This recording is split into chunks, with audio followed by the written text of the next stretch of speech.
দয়া, অভিজিৎ, কোন জঙ্গলে নিয়ে আসছো আমায়? তান্ত্রিক বাবা কত দূর বলো আমায়। এই তো স্যার, প্রায় আইসা পড়ছি, আর একটু অপেক্ষা করুন।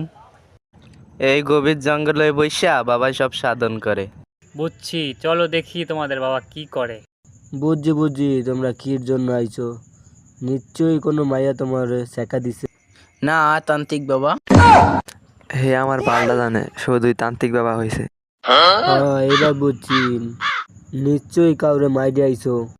কোনো ভালো বোঝে না, শুধু আন্দাজে ডিল মারে। আমরা হয়েছে সিআইডি অফিসার। এই জঙ্গলে একটা খুন হয়েছে, ওই খুনিকে কিভাবে খুঁজে বের করা যায় সেই সাহায্যের জন্য আপনার কাছে আসছি। হ্যাঁ বুঝছি বুঝছি, আইসো কেস সলভ করতে। তোমাদের হইব অর্জন, তাই তো তোমাদের জন্য নিয়ে এসেছি মানুষ ঠকানোর গর্জন।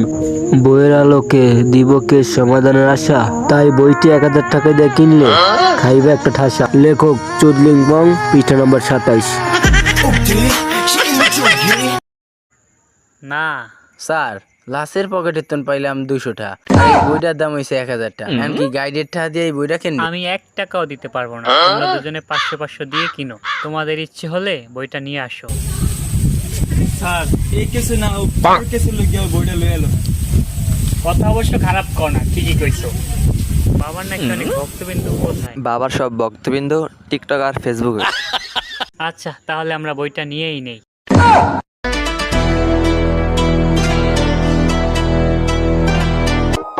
এই বইটি কিনলে পাবেন ভালোবাসার অর্জন, তাই তো বাবাই নিয়ে আইছে মানুষ ঠগানোর অর্জন।